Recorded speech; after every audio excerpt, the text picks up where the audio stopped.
In the fog-shrouded streets of 1930s London, where the Thames whispered secrets to the night, the studio of Etienne Duval stood like a sentinel of creativity.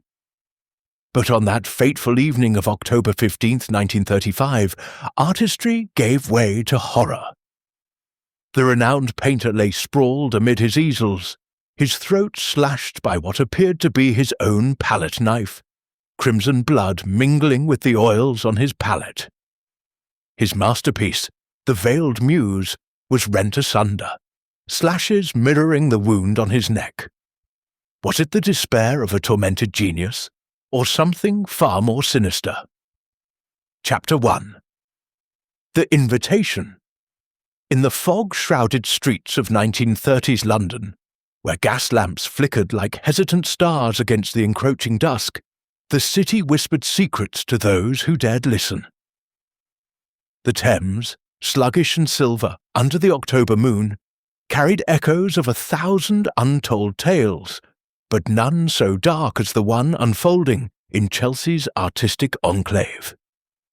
The studio of Etienne Duval, a Frenchman whose brush had painted him into the heart of London's elite, stood as a beacon of creativity amidst the cobblestones.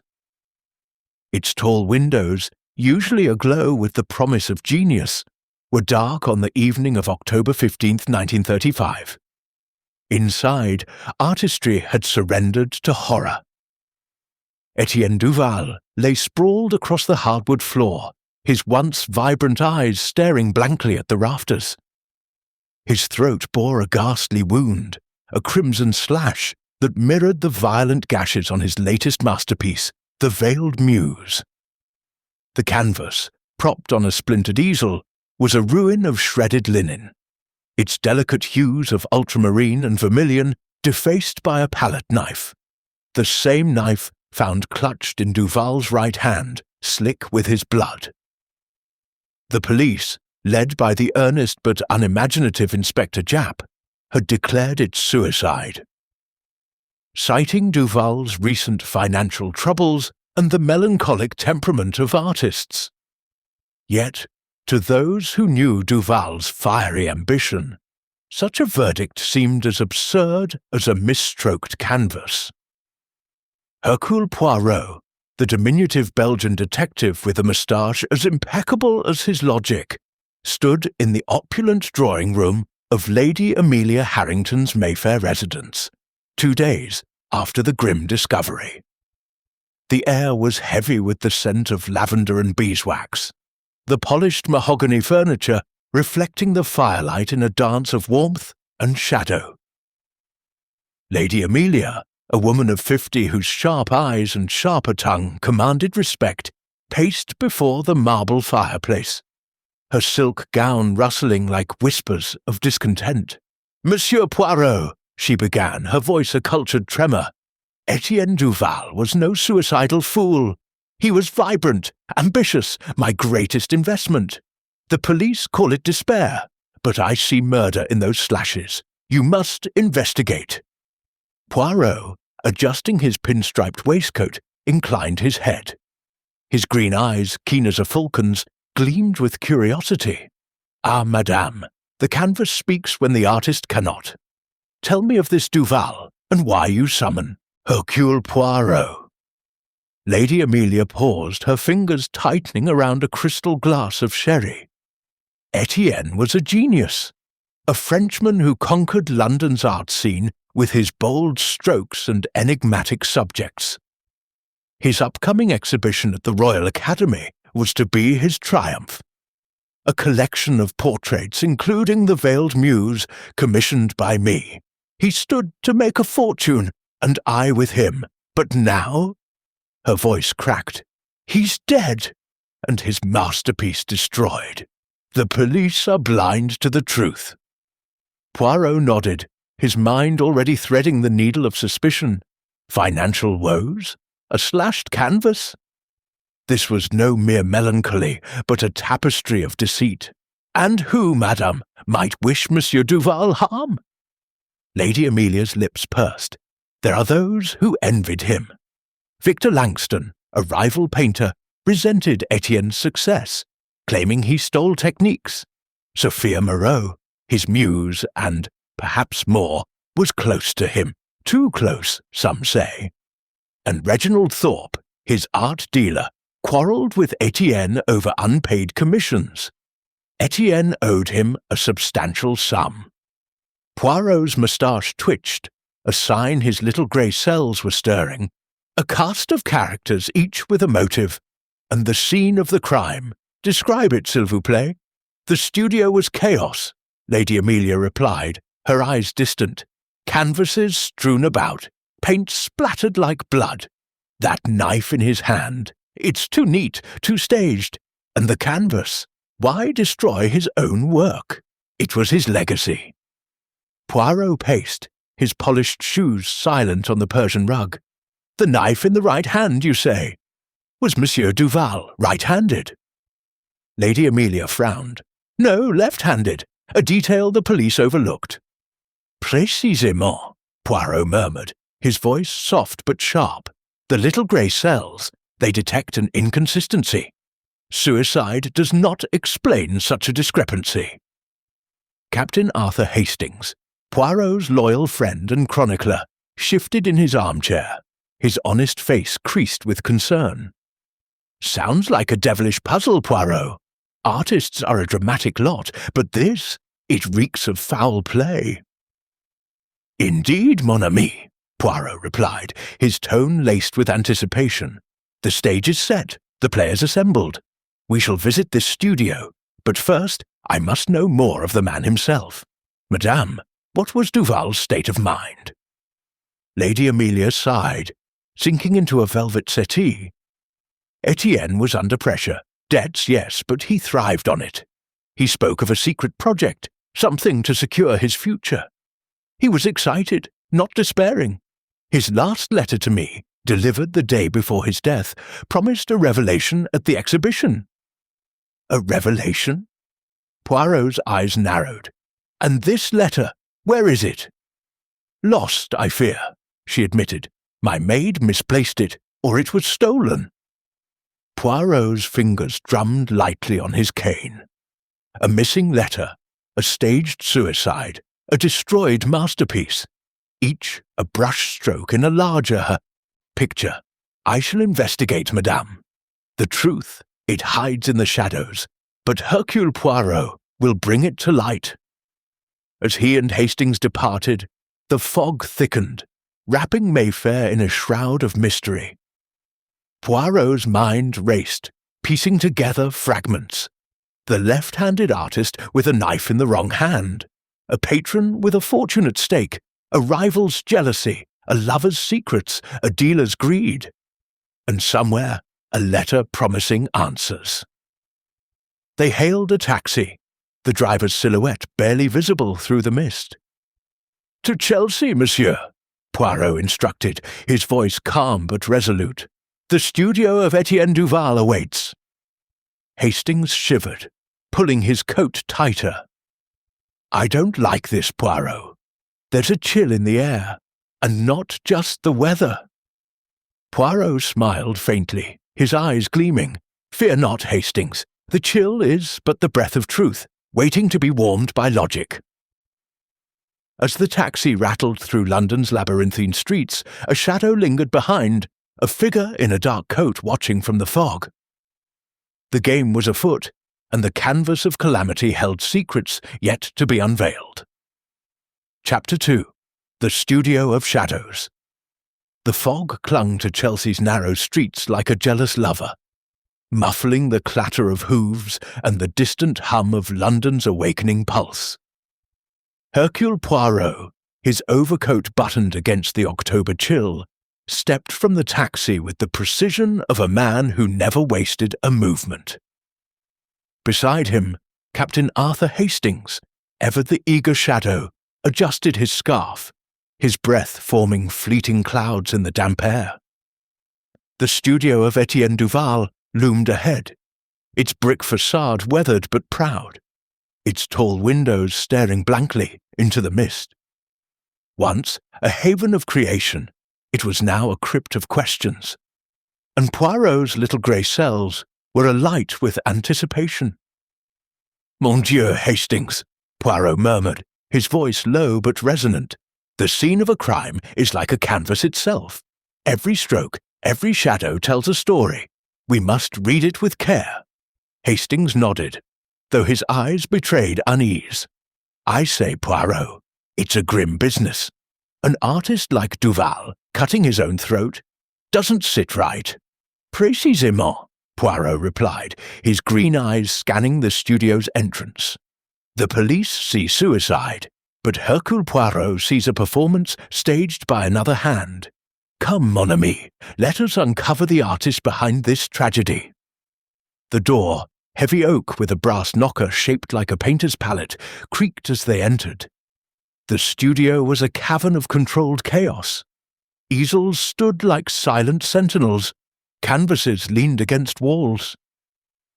And the air was thick with the scent of turpentine and drying oils. The floor, hardwood scarred by years of spilled paint, bore a dark stain where Duval had fallen, now crusted and accusing. The police had removed the body, but the echo of death lingered, as palpable as the fog outside. Poirot's gaze swept the room, methodical and unyielding. At the centre stood the ruined, the veiled muse, its canvas slashed with deliberate ferocity, the delicate features of its subject, a woman shrouded in mystery, torn beyond recognition. The palette knife, now in police custody, had been found in Duval's right hand, a detail that gnawed at Poirot's logic. Duval, Lady Amelia had confirmed, was left-handed. A suicide would not defy such a fundamental trait. "Observe, Hastings," Poirot said, crouching beside the easel, his gloved fingers hovering over the canvas's wounds. "The slashes are not wild, not the product of despair. They are precise, calculated, like the work of a surgeon or an artist with intent to destroy evidence." Hastings frowned, his honest face creasing. "Evidence? You mean the painting itself was a clue?" "Perhaps," Poirot mused, rising with a fluid grace. "Or perhaps it concealed a secret, a message, a mark, a truth the killer could not allow to be seen." They moved deeper into the studio, Poirot's eyes darting from detail to detail. A workbench was cluttered with brushes, tubes of pigment, and half-finished sketches. But one item caught his attention.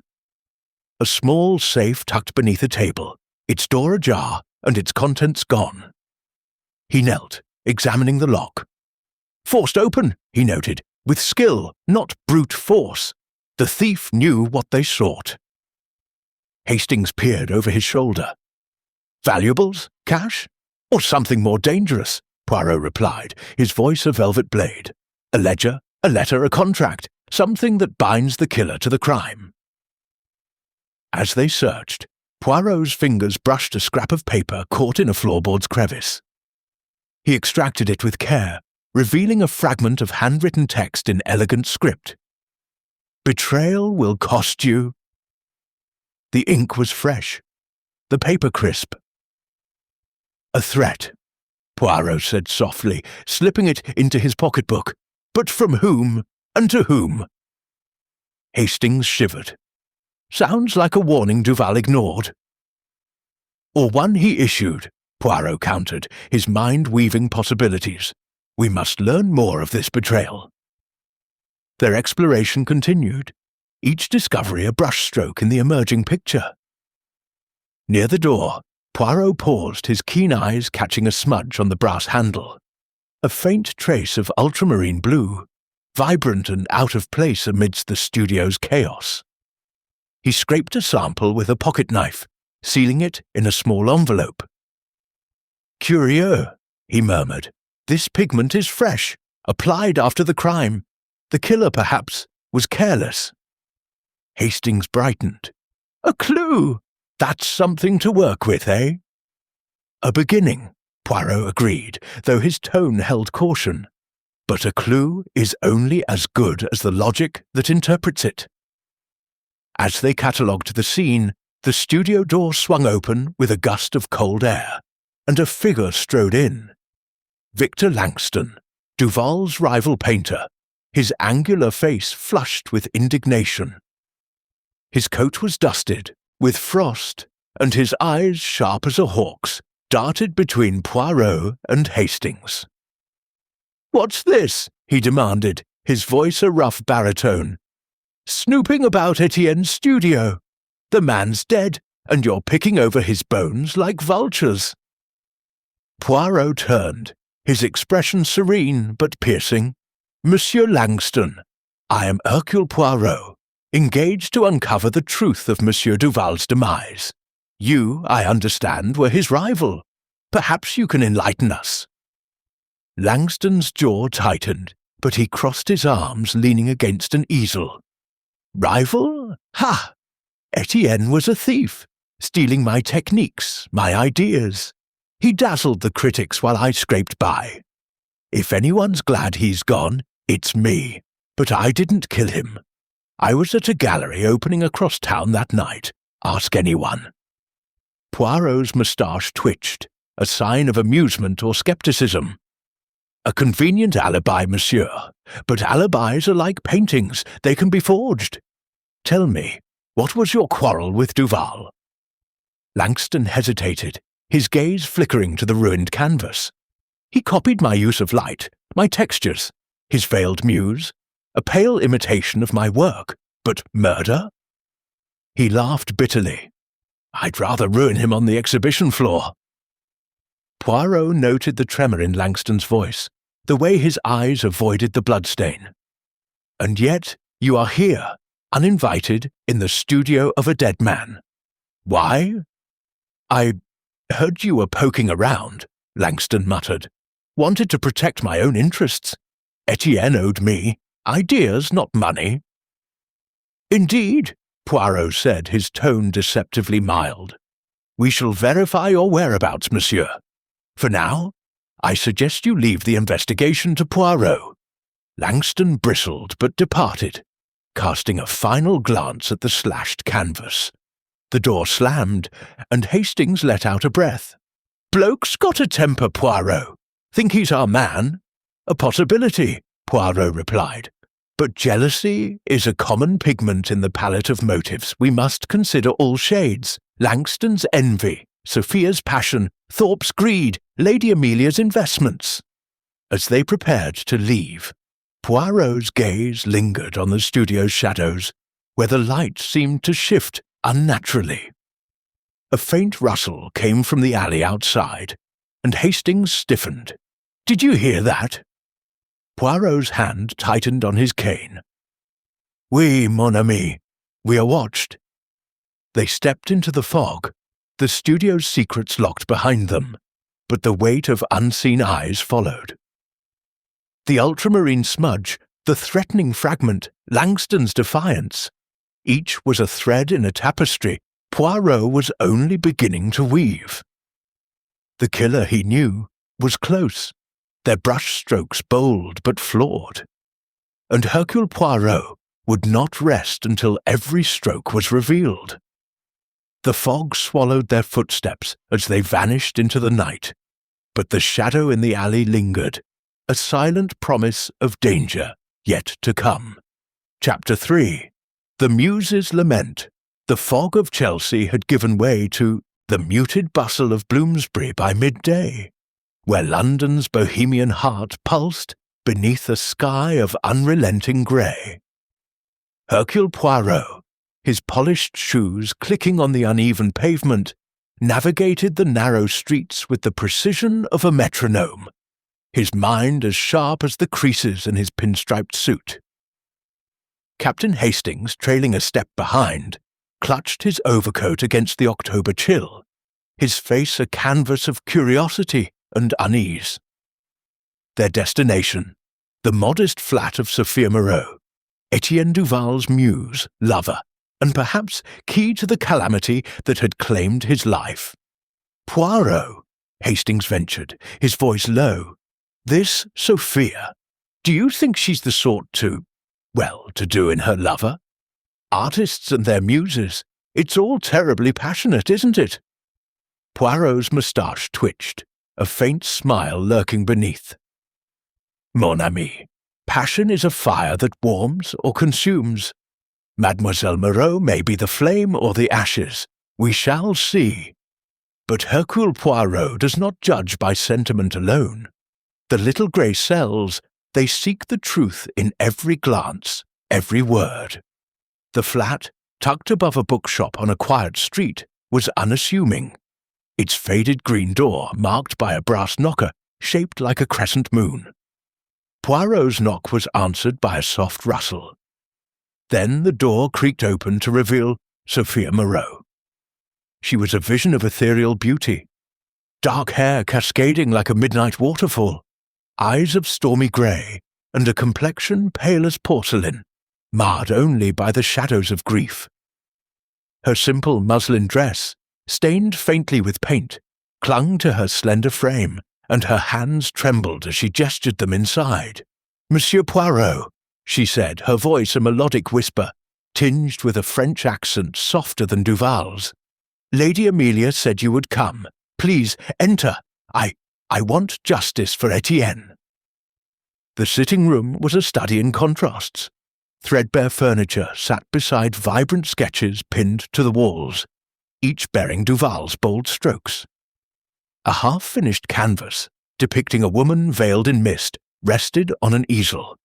Its subject unmistakably Sophia herself. The air carried the faint scent of lavender and linseed oil, a reminder of the artistry that bound her to the dead painter. Poirot settled into a worn armchair, his posture impeccable, while Hastings perched awkwardly on a stool. "Mademoiselle Moreau," Poirot began, his green eyes locking onto hers, "you were close to Monsieur Duval, his muse, his inspiration, and, I am told, his fiancé. Tell me of him, and of the night he died." Sophia's gaze dropped to her hands, where a silver ring glinted, a simple band likely Duval's gift. "Etienne was my world," she said, her voice breaking. "He painted me as his veiled muse, a portrait to unveil at the Royal Academy. We were to marry after the exhibition, to escape London's clamour for a quiet life in Provence. But now—" Tears glistened, falling like rain on her cheeks. "He's gone, and I am lost." Poirot nodded, his expression one of calculated sympathy. "A tragedy, mademoiselle, but the police say suicide. A despairing artist, overwhelmed by debts. You believe otherwise? Suicide?" Sophia's eyes flashed, her grief igniting into defiance. Etienne was no coward. He faced debts, yes, but he thrived on challenge. His exhibition was to be his triumph, a way to clear his name and his ledger. "Someone took him from me, Monsieur Poirot. Someone with hate in their heart." "Indeed," Poirot said, leaning forward. "And who might harbour such hate?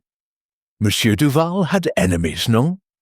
Sophia hesitated, her fingers twisting the ring. "There were tensions. Reginald Thorpe, his art dealer, argued with Etienne over unpaid commissions. Thorpe was furious, saying Etienne's delays cost him clients. And Lady Amelia, she demanded more portraits for her salons, pressuring Etienne to paint faster, to compromise his vision. Even Victor Langston, that jealous fool, accused Etienne of stealing his techniques." Poirot's mind catalogued each name, each motive. "And you, mademoiselle? Your relationship with Duval, was it without discord?" Her cheeks flushed, a delicate rose against her pallor. "We loved deeply, but love is not always smooth. Etienne was secretive lately, working late in his studio. He spoke of a project, something to secure our future, but he wouldn't share it. I trusted him, but I wondered if there was another." "Another?" Hastings blurted, then flushed at Poirot's sharp glance.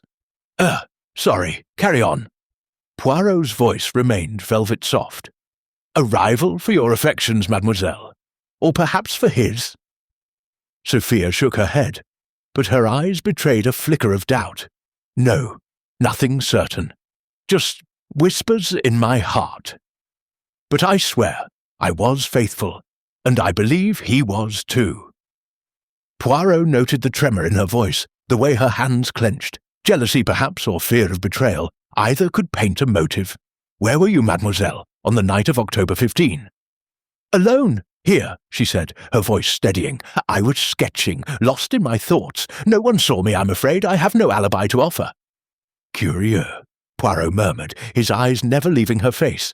A muse alone, while her artist meets his end. Tell me, did you visit the studio that day? No, she said quickly, then paused. Well, earlier in the morning, I posed for him, but I left by noon. He was alive, vibrant, planning his exhibition. Poirot's gaze drifted to her sleeve, where a faint smudge of ultramarine blue stained the cuff, a hue matching the mark on the studio's door handle. His heart quickened, but his face remained impassive. You paint as well, mademoiselle? She flushed, tucking her sleeve behind her wrist. I dabble. Etienne taught me, but I'm no artist like him. I must have brushed against his palette that morning. A natural mistake. Poirot said smoothly, though his mind churned.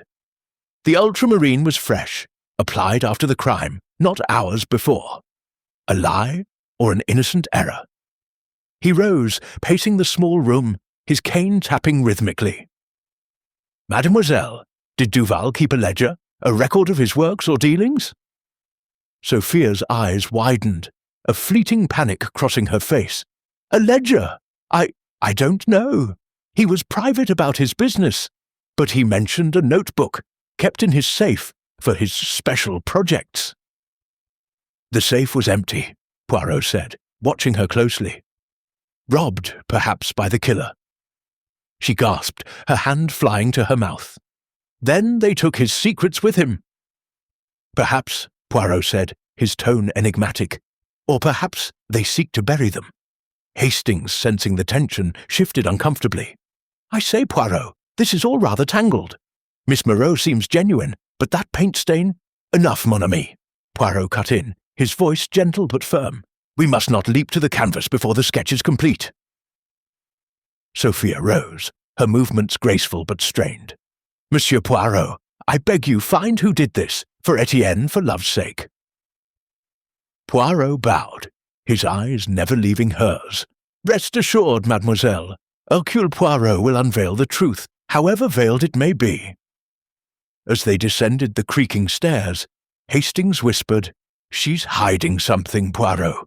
That paint, her lack of alibi, it's suspicious. Oui, Hastings, Poirot replied, his voice low. The ultramarine is a thread, but not yet a rope. It may be a red herring, planted to mislead, or a careless mark of guilt. We must tread carefully, for the killer watches. They stepped into the Bloomsbury Street, where the fog had lifted but a new weight settled. Poirot's pocketbook held the letter fragment, the ultramarine sample, and now Sophia's words, each a stroke in the mystery's portrait. But as they turned the corner, a chill ran through him, not from the air, but from the sense of eyes upon them. A figure, cloaked in shadow, lingered across the street, their gaze sharp as a palette knife. Hastings, Poirot said softly, his hand tightening on his cane, we are not alone in this hunt. The figure vanished into an alley, leaving only the echo of footsteps. The muse had spoken, but her lament held secrets, and the canvas of calamity grew darker still. Chapter 4. The Dealer's Deception. The late afternoon sun pierced London's thinning fog, casting a golden haze over Bond Street, where wealth and artistry intertwined like lovers in a gilded dance.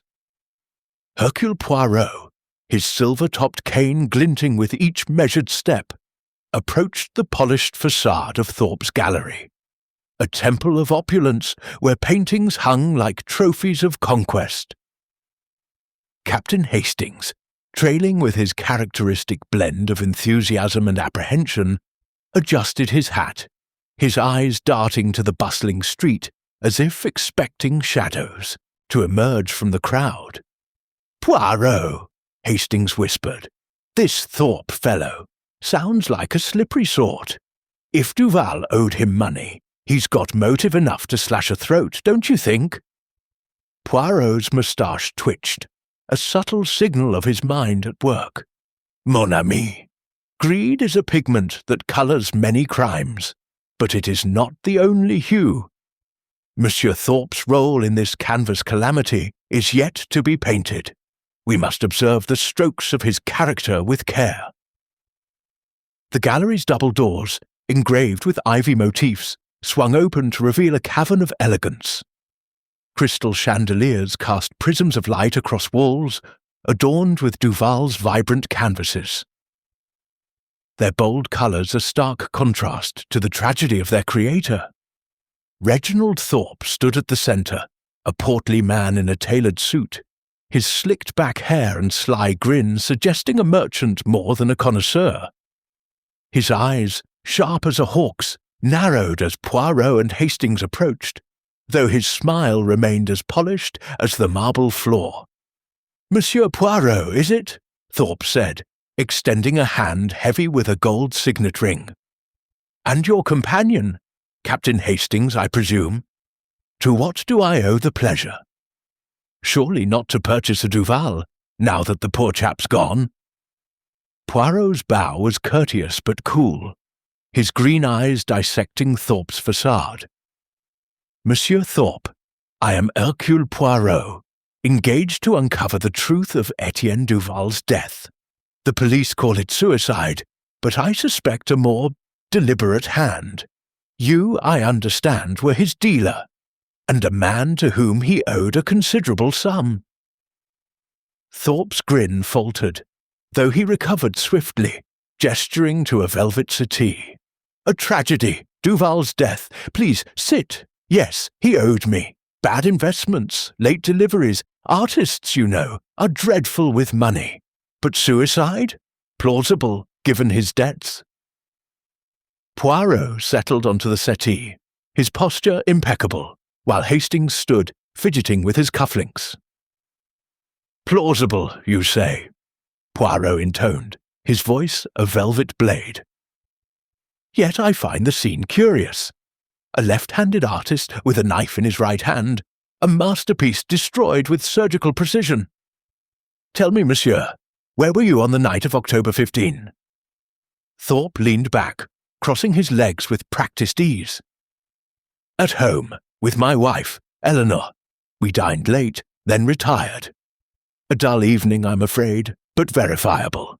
"Verifiable," Poirot echoed, his tone laced with scepticism. "And your relationship with Duval? Beyond debts, was there discord?" Thorpe's fingers drummed on the armrest, a faint tremor betraying his calm. Discord? He was difficult, delaying commissions, arguing over prices. But murder? Absurd. I needed him alive to pay me. Poirot's gaze drifted to the nearest canvas, a Duval portrait of a veiled woman, her eyes hauntingly familiar, Sophia perhaps? His attention snagged on the signature, a flourish of E. Duval that seemed off. The curve of the D was too sharp, the ink too uniform. "Curieux," he murmured, rising to examine it closer. "This is signature, monsieur. It lacks the spontaneity of Duval's hand." Thorpe's smile tightened.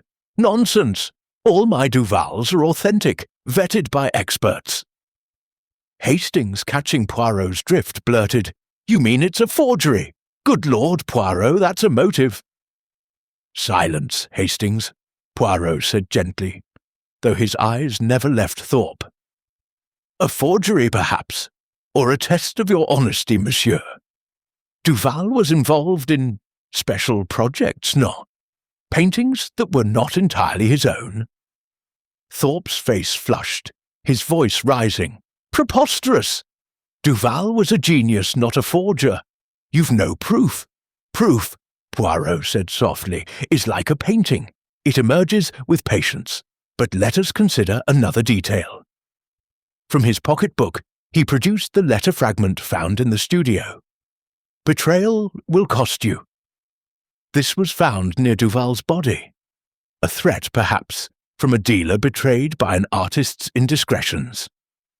Thorpe's eyes widened, but he recovered, laughing harshly. "A scrap of paper. It could mean anything. You're grasping, Poirot." "Perhaps," Poirot said, his tone deceptively mild. "But the little grey cells, they grasp only what is true." Their inspection of the gallery continued, Poirot's keen eyes noting every detail. A ledger on Thorpe's desk, its pages hastily closed. A palette knife, suspiciously clean, displayed as a decorative piece, and a faint smudge of ultramarine on a doorframe, matching the studio's clue. "You use ultramarine, monsieur?" Poirot asked, pausing at the door. "Rarely," Thorpe said too quickly. "It's expensive, and Duval hoarded it." "Indeed," Poirot murmured, filing the lie away. The pigment was a thread, weaving Thorpe closer to the crime. As they prepared to leave, Poirot's attention snagged on a small painting in a corner. A landscape, unremarkable, but for a palette knife tucked behind its frame, its blade faintly stained. "Hastings," he said quietly, "observe." Hastings peered closer, gasping. "That's not blood, is it?" "Not blood," Poirot said, "but paint. Vermilion, perhaps, from Duval's studio. A red herring, or a careless oversight." Thorpe, overhearing, strode over. "That's nothing. A prop for display. You're wasting my time." "Time," Poirot said, "is the canvas on which truth is painted. We shall see, monsieur." They stepped into the fading light of Bond Street, the gallery's opulence giving way to the city's grit. Hastings exhaled, his tension palpable. "Thorpe's hiding something, Poirot. That forged signature, the knife, it's damning." "A beginning, mon ami," Poirot replied, his voice calm but resolute. "Thorpe's greed paints him as a suspect, but we must not ignore Langston's jealousy, Sophia's secrets, or Lady Amelia's investments. The ultramarine, the letter, the knife, they are strokes, but not yet the picture." As they hailed a taxi, Poirot's hand brushed his pocket, where a new weight rested. Slipped under his coat during their gallery visit, unnoticed until now, was a folded note. He unfolded it in the taxi's dim light, his heart quickening. In stark ink, it read, "Stop digging, or join Duval." Hastings paled, leaning over.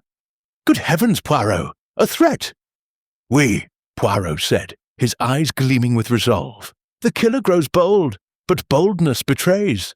The canvas calamity tightens its threads, and Hercule Poirot will not be deterred."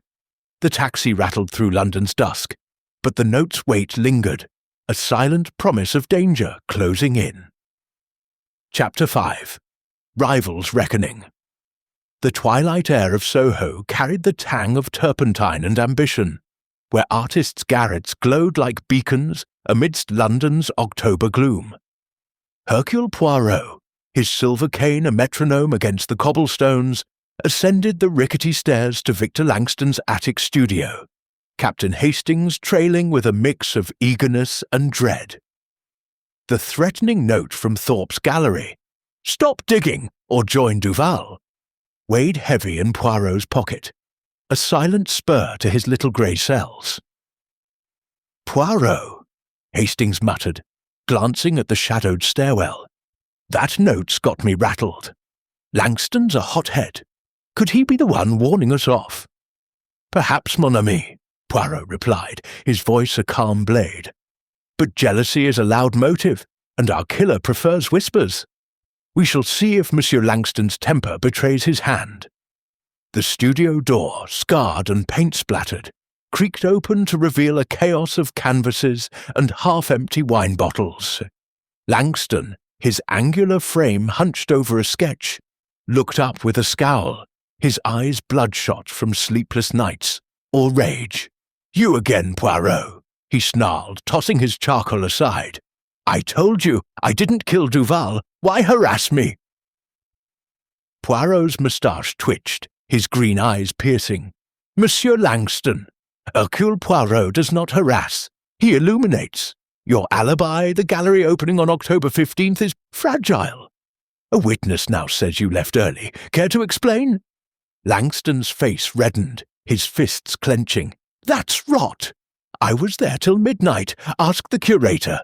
Duval stole my style, my light. I'd have outpainted him at the exhibition, not murdered him." Poirot paced, his gaze sweeping the room. Sketches mimicking Duval's veiled muse, one slashed with eerie precision. "Curieux," he murmured, pausing at the torn canvas. "Practice, monsieur, or premeditation?" Langston faltered, his bravado cracking. I was angry, testing his technique, but I didn't touch him." "Yet you knew of his dealings," Poirot pressed, his voice soft but relentless. "Duval forged paintings, old masters sold through Thorpe. You resented his success, perhaps blackmailed. Him?" Langston's eyes widened, a flicker of fear. "How? All right, I suspected. Duval and Thorpe were thick, passing off fakes as Renaissance works. I threatened to expose him, but I didn't kill him." Poirot noted the confession, a thread in the tapestry. "And your whereabouts after the gallery?" "Home, alone," Langston admitted, deflating. "No one to vouch for me." Hastings whispered, "He's crumbling, Poirot.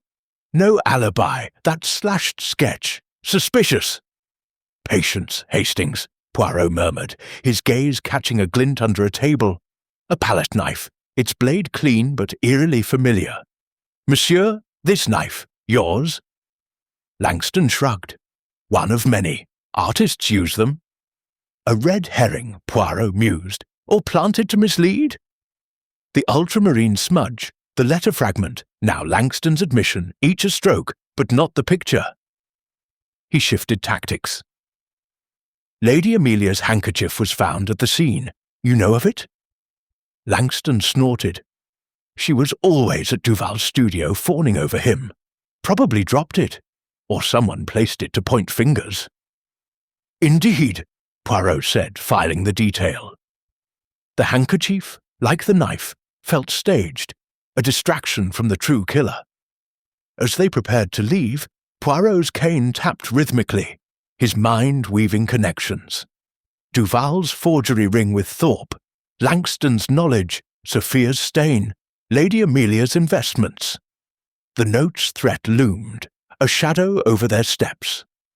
Outside, Soho's lanterns flickered, casting long shadows. Hastings shivered. "Danger's closing in, Poirot. That note—" "Oui," Poirot cut in, his voice firm. "The killer fears our brushstrokes." As they turned a corner, a figure darted from an alley, footsteps echoing in the dusk. Poirot's hand tightened on his cane, his eyes scanning the gloom.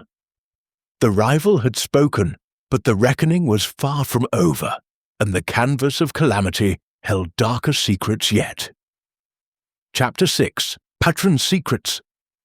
The Mayfair residence of Lady Amelia Harrington glowed like a jewel in the October dusk, its windows spilling golden light onto the fog-dampened street. Hercule Poirot, his silver cane a silent partner in his measured stride, approached the wrought-iron gate, Captain Hastings at his side, his face a canvas of worry beneath his trilby. The threatening note, "Stop digging or join Duval," burned in Poirot's mind, a goad to his relentless pursuit of truth. "Hastings," Poirot said, his voice low, "Lady Amelia holds a key to this calamity. Her wealth, her patronage, they are not mere backdrop, but strokes in the painting of Duval's death." Hastings nodded, his breath misting in the chill. "She's got the funds to pull strings, Poirot, but murder? Seems a bit extreme for a society dame." "Extremes," Poirot murmured, "are born of desperation. We shall see what lies beneath her polished veneer."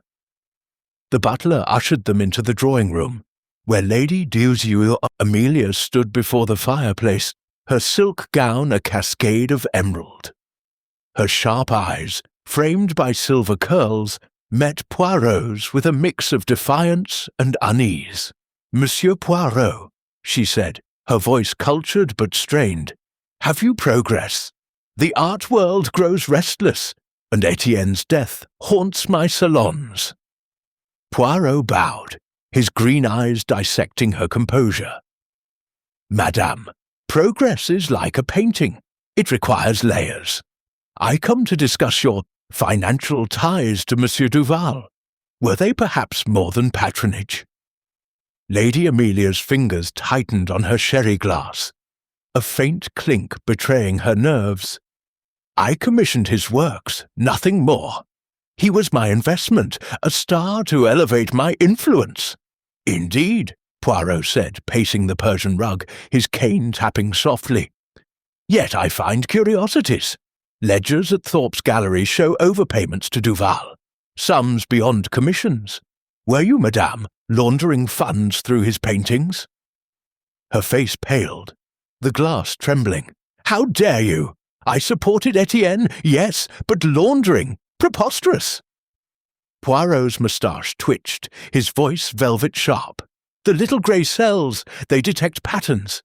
Duval forged paintings, old masters sold through Thorpe. You funded this scheme, no?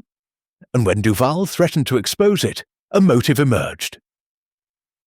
Lady Amelia sank onto a settee, her defiance crumbling. I lent him money, yes, to cover debts. He promised repayment through his exhibition, but forgeries, I suspected, but I never approved." "Suspected," Poirot echoed, his gaze unrelenting.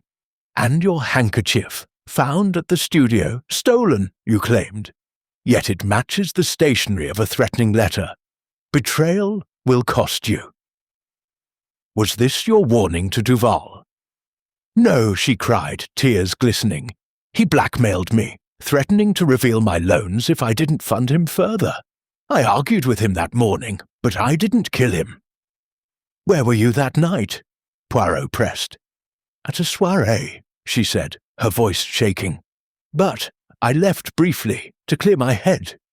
A servant saw me, but I swear I was nowhere near Chelsea." Hastings whispered, "She's cracking, Poirot. That's a weak alibi." "Patience, mon ami," Poirot murmured, his eyes catching a detail. A letter on her desk, its seal broken, bearing Duval's script. "Madame, this letter, may I?" Reluctantly, she nodded. Poirot scanned it. A plea from Duval, promising to end the forgery scheme after the exhibition. "He sought redemption," Poirot said softly, but someone ensured his silence. Lady Amelia wept. "Find them, Poirot! I'm no murderer, but I'm trapped in this web." As they prepared to leave, Poirot's mind wove connections. Lady Amelia's loans, Thorpe's greed, Langston's knowledge, Sophia's stain. The handkerchief and knife were red herrings, but the forgeries were the heart of the crime. Outside, the fog thickened, swallowing Mayfair's elegance. Hastings shivered. "She's in deep, Poirot. Could she have hired someone?" "Possible," Poirot said, his voice firm. "But the killer's hand is closer." As they reached the street, a scream pierced the night. From Sophia's flat, blocks away. Poirot's cane froze, his eyes narrowing. "Mon Dieu! The muse is in peril!" They ran toward the sound, the fog a shroud, danger a heartbeat away. The patron's secrets had unravelled, but the canvas of calamity held a darker stroke yet. Chapter 7. Threads Unravel. The Bloomsbury fog had turned to a fine stinging rain by the time Poirot and Hastings reached Sophia Moreau's narrow street. Gas lamps hissed overhead, their halos trembling in the wet. A single scream, Sophia's, still rang in Poirot's ears as he bounded up the stairs two at a time, cane tucked beneath his arm like a sabre. The door to her flat hung ajar. Inside, chaos. Canvases overturned, drawers yanked out, sketches shredded. Sophia stood in the centre, white-faced, clutching a torn letter to her breast. "They came for the ledger," she gasped. "Etienne's notebook, every forgery, every buyer, every pound. It was hidden behind the wainscot. They took it." Poirot's eyes flicked to the wall. A rectangle of fresher plaster, recently pried open. "How long ago, mademoiselle?" "Minutes," I screamed when the panel cracked. They fled down the back stair. Hastings was already at the window. Two figures, one tall, one stocky, vanishing round the corner. Too dark to see faces. Poirot knelt, gloved fingers tracing scuff marks on the floorboards. A single droplet of ultramarine glistened on the sill, still wet. "The same pigment that stained the studio door," he murmured. "Our visitor returns." Sophia's voice shook. "The ledger proves Thorpe and Duval forged a dozen old masters." Lady Amelia advanced the money. Etienne wanted out. He planned to confess at the exhibition. Someone silenced him first. Poirot straightened. "Then the ledger is the murder weapon's twin. Whoever holds it holds power and fear." He turned to Hastings. "Telephone Jap. We need every constable in Bloomsbury. And send a boy to Thorpe's house. Watch. Do not arrest. The net tightens." While Hastings relayed orders, Poirot examined the torn letter Sophia still clutched. Duval's handwriting frantic. "If I vanish, look to the ultramarine. It is Thorpe's private mix, cobalt and arsenic. He alone uses the exact shade. Forgive me, my muse." "E.D." Sophia's eyes brimmed. He knew they would come for him. Poirot slipped the note into an envelope. "He left us the palette, mademoiselle. Now we paint the trap." Within the hour, Inspector Japp arrived, dripping and dour.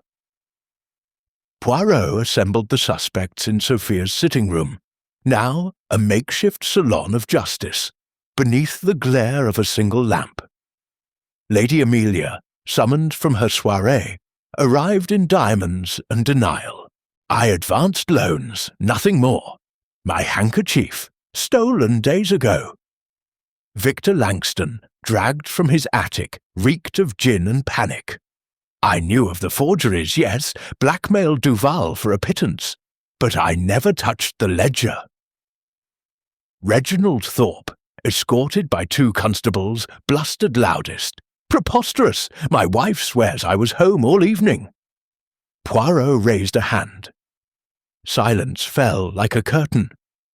"Mesdames et messieurs, let us examine the brushstrokes of truth." He produced 3 objects on the tea table. The torn letter fragment from the studio. "Betrayal will cost you." The ultramarine droplet, now sealed in glass. A tiny vial of pigment, seized moments ago from Thorpe's private safe.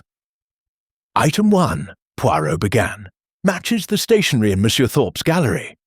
Item 2 is fresh ultramarine, Thorpe's private formula, confirmed by the Royal Society chemist.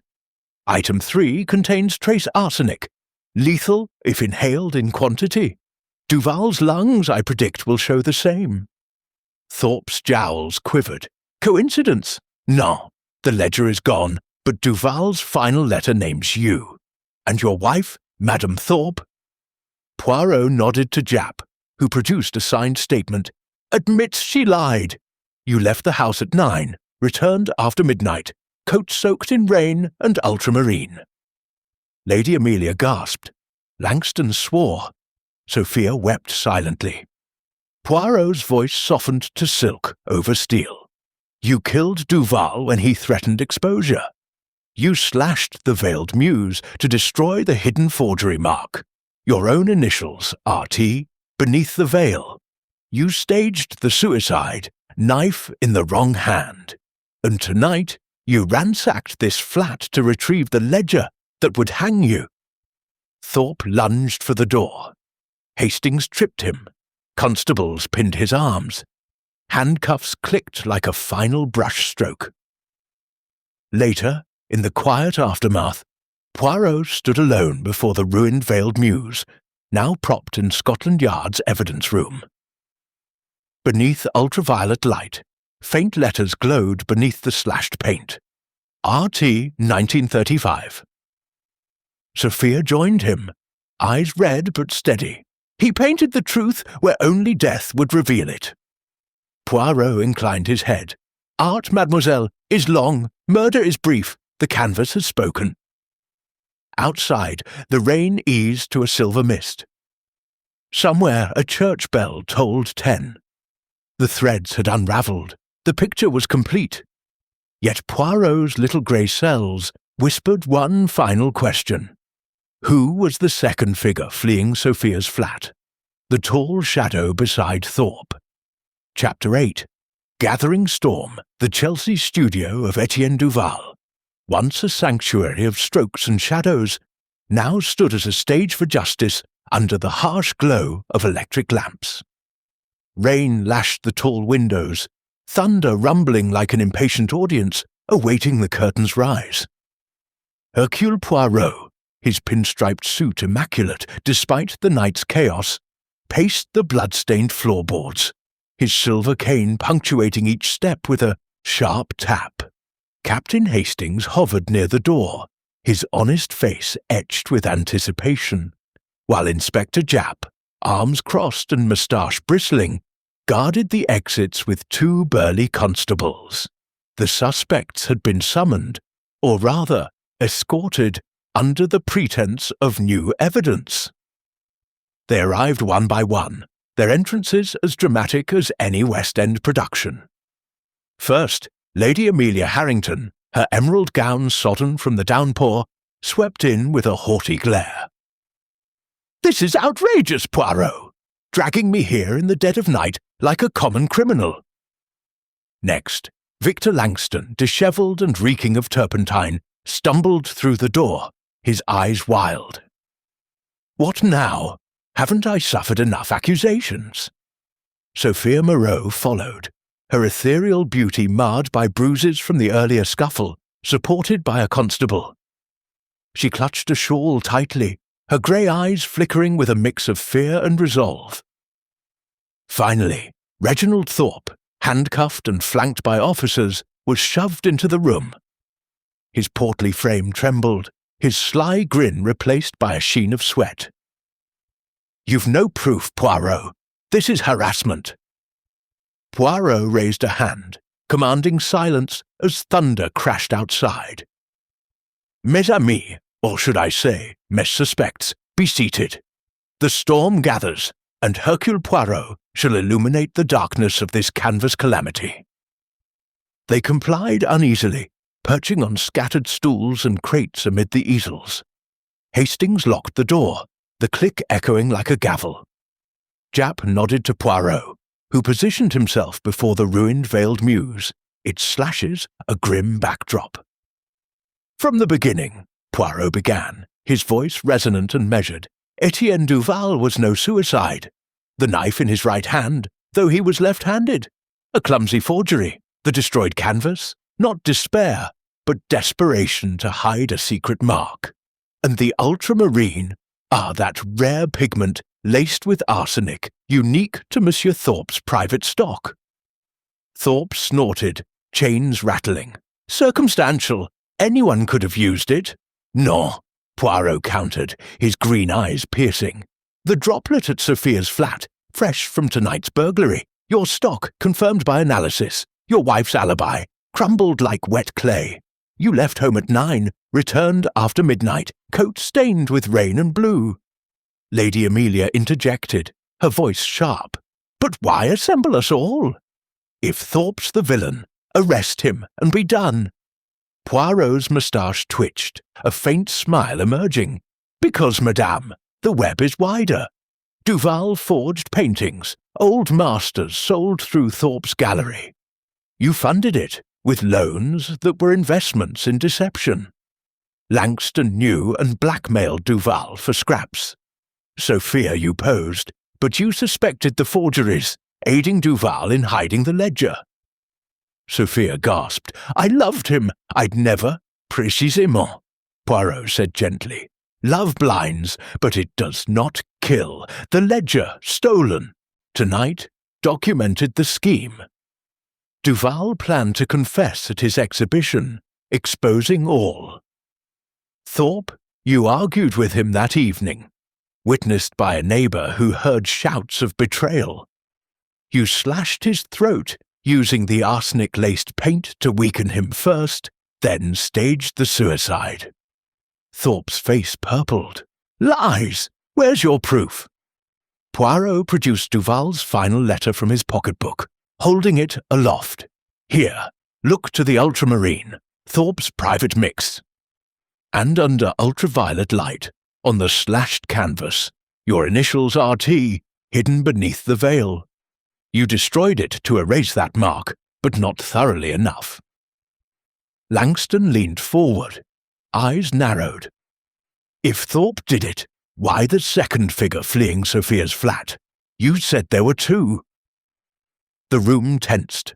Sophia nodded. Yes, I glimpsed two shadows. Poirot paced, thunder rumbling as if in applause. Ah, the accomplice. The storm gathers, but the lightning strikes twice. Who aided Thorpe? Who shared his greed? Lady Amelia fidgeted, her diamonds catching the light. Not I. My loans were legal, mostly. Langston sneered. Or me. I'd expose them, not help. Sophia whispered. Perhaps a hired thug. Poirot stopped before Thorpe, who sweated profusely, his eyes darting to the door. Monsieur Thorpe, you are cornered, but not alone. The second figure, tall, as Hastings described. Not you, stocky as a barrel. Who then? Thorpe licked his lips.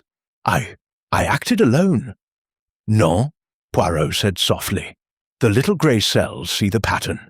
The threatening note slipped to me at your gallery. Stop digging, or join Duval. Written on stationery matching Lady Amelia's, but planted by you. Yet the handwriting, a woman's touch. Lady Amelia paled. Impossible! Poirot turned to her.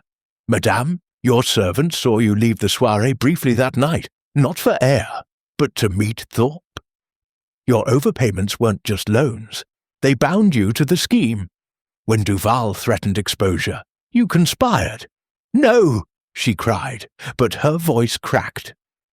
Japp stepped forward. We've a witness, a cabby who drove a lady matching your description to Chelsea that night. Lady Amelia slumped. I only helped cover it up.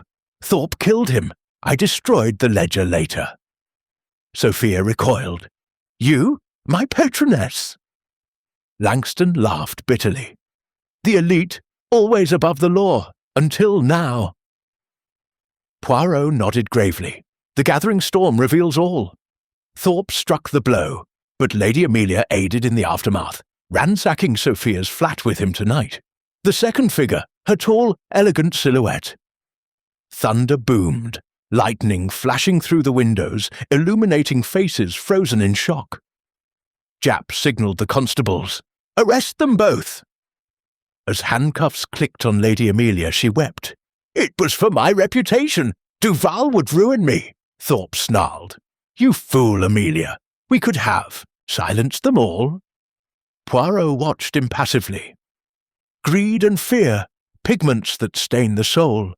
But truth, it endures like oil on canvas. Hastings marvelled. Brilliant, Poirot. You pieced it together. Oui, mon ami, Poirot replied, his eyes gleaming. The threads connect, but one loose end remains, the ledger's fate. Outside, the storm raged on, but inside, the air cleared. Yet, as the suspects were led away, a shadow flitted past the window. A third watcher. Poirot's cane tightened. The unveiling approached, but danger lingered in the rain-swept night. Chapter 9. The Unveiling.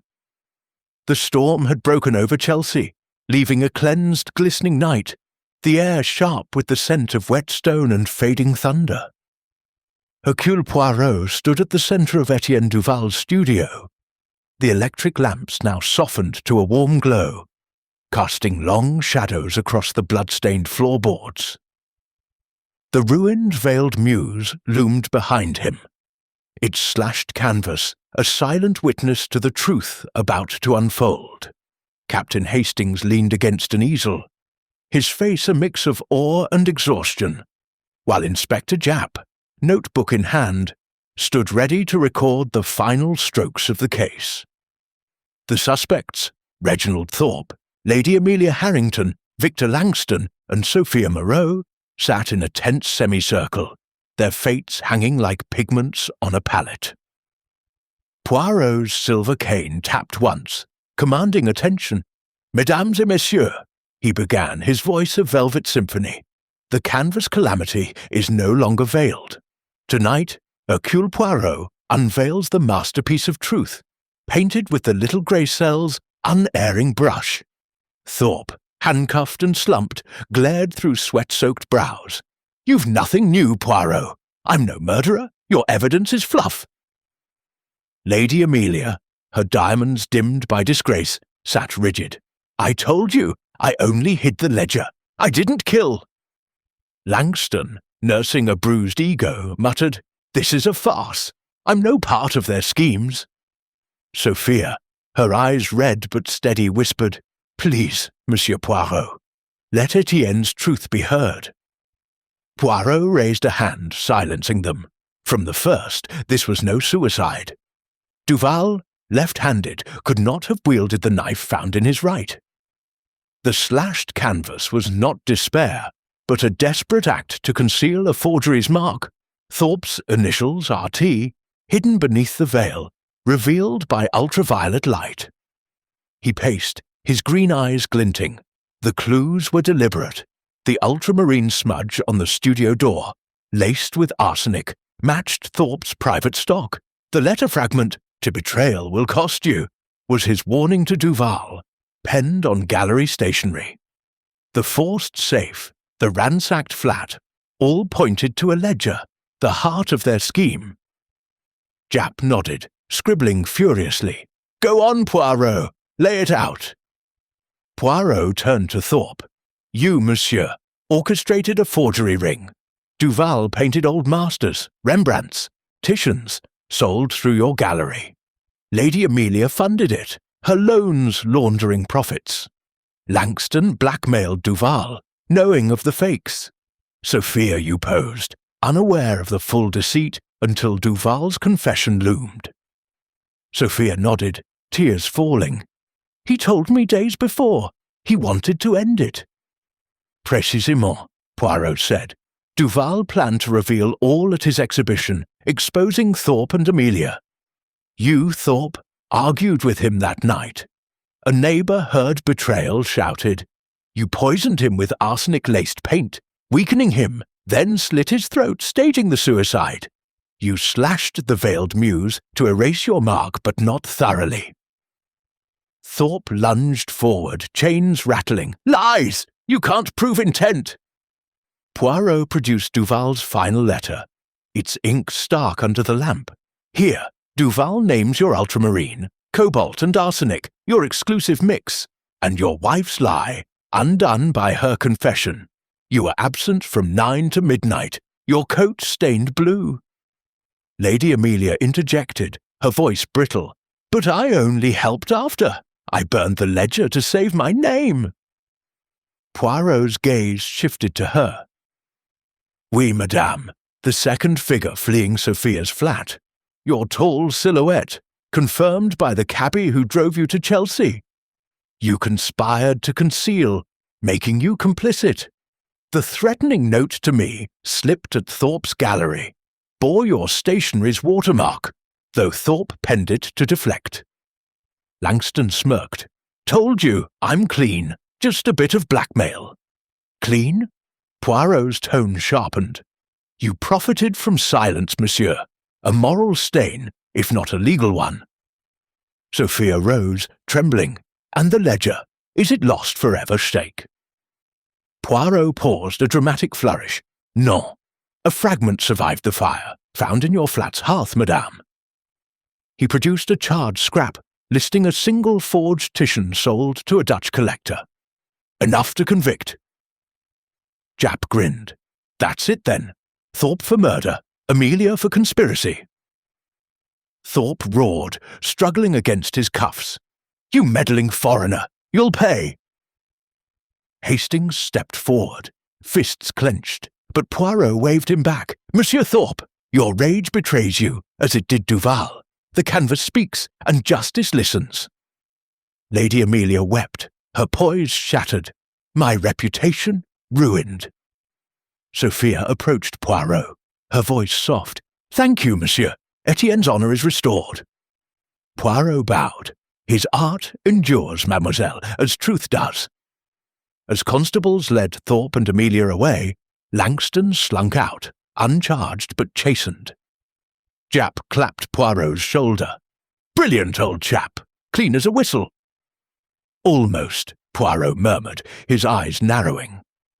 The shadow outside the studio window in the storm, unaccounted for, a third watcher. His cane tightened in his grip. Hastings noticed. "What's that, Poirot? Something amiss?" "Perhaps, mon ami," Poirot said, his voice low. Chapter 10. Resolution in Oils. The Chelsea dawn broke with a hesitant glow, painting the Thames in hues of rose and gold, as if London itself sought to heal the wounds of the canvas calamity. Hercule Poirot stood outside Etienne Duval's studio, his pinstriped suit pristine despite the long night, his silver cane glinting in the morning light. Captain Hastings, yawning but loyal, leaned against a lamppost, his trilby tilted from exhaustion.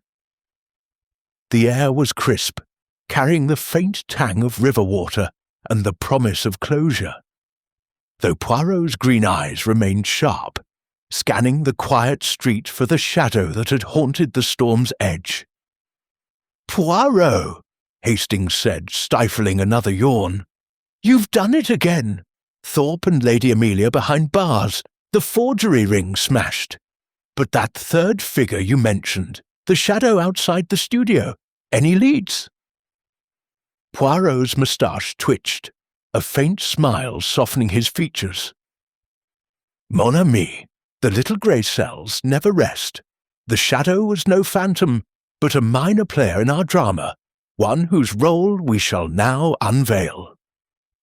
They entered the studio one final time, its chaos now tidied by Scotland Yard's efficient hands. The ruined veiled muse had been removed to evidence, but a single canvas remained, an unfinished portrait of Sophia Moreau, her eyes luminous even in sketch form. Inspector Japp awaited them, his notebook closed, a rare grin beneath his bristling moustache. "Morning, Poirot," Japp said, tipping his hat. "Thorpe's confessed. Full details of the murder, the arsenic paint, the lot. Lady Amelia's singing too, hoping for leniency. The ledger fragment's enough to shut down their buyers. Case closed, eh?" "Almost," Poirot replied, his voice a velvet cadence. "The third shadow requires one final stroke." He turned to the door, where Sophia Moreau appeared, summoned by his earlier note. Her dark hair was pinned simply, her muslin dress free of paint stains, but her grey eyes held a quiet strength. "Monsieur Poirot," she said, her voice steady, "you've given Etienne justice. What more remains?" Poirot gestured to a chair. "Mademoiselle, sit. The canvas is nearly complete, but one figure eludes us, the tall shadow Hastings glimpsed fleeing your flat, distinct from Thorpe's stocky frame, and Lady Amelia's elegance. The little grey cells have painted the answer." Hastings perked up. "Go on, Poirot. Who was it?" Poirot paced, his cane tapping rhythmically. "The forgery ring was a triangle. Thorpe, the dealer, Lady Amelia, the financier, Duval, the artist. But a fourth profited, a silent partner, watching from the wings. Victor Langston, though guilty only of blackmail, was not the shadow. No, the third figure was Eleanor Thorpe, Reginald's wife." Japp's jaw dropped. "Mrs. Thorpe? But she gave him up, admitted he was out that night." "Précisément," Poirot said, his eyes gleaming. "Her confession was calculated, not contrite. Eleanor managed the gallery's books, knew of the forgeries, and covered Thorpe's tracks. When we closed in, she joined him at Sophia's flat to retrieve the ledger, fearing exposure. Her tall, thin frame matched the shadow. She betrayed Thorpe to Scotland Yard, hoping to save herself, but her presence that night, confirmed by a neighbour who saw a woman in a hooded cloak, seals her complicity. Sophia gasped. She helped steal Etienne's truth. Oui, Poirot said gently. But fear not, mademoiselle.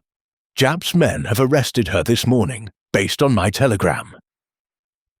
The ledger's ashes yield no more secrets, but Duval's final letter and the canvas's hidden mark, RT, have spoken. Japp scribbled a note. Blimey, Poirot, you don't miss a trick. Eleanor's in custody now, singing like her husband. The ring's done for. Hastings marvelled. You tied it all up, Poirot. Every thread, even the shadow. Poirot inclined his head, but his gaze lingered on Sophia. Mademoiselle, your Etienne sought redemption. His art, though tainted, was his soul's expression. You must carry it forward. Sophia nodded, tears glistening. I'll paint again for him. His honest works will hang in galleries, not forgeries. Lady Amelia's patronage is gone, but I'll find a way. Poirot smiled faintly. You shall, for love endures where greed fades. The Royal Academy has agreed to exhibit Duval's surviving originals, thanks to Japp's influence. His legacy is restored. Japp chuckled. Had to pull a few strings, but it's only right. As they stepped into the dawn, the studio's ghosts seemed to settle. Poirot paused, his eyes tracing the Thames's shimmer. The canvas calamity is complete, Hastings. Deception, like oil paint, dries brittle and cracks under truth's light. Hastings adjusted his hat. You're a marvel, Poirot. But that shadow business gave me the creeps. Any more surprises? Poirot's smile was enigmatic. Life, mon ami, is a gallery of surprises. But for now, the frame is set. They walked toward Mayfair, where breakfast awaited at Poirot's flat. Yet, as they turned a corner, a street artist sketched a veiled woman, her eyes eerily like Sophia's. Poirot's cane hesitated, his grey cells stirring. Was it coincidence, or a whisper of another canvas yet to be unveiled? The Thames flowed on, silent and eternal, and Poirot's steps quickened, ready for the next stroke of fate.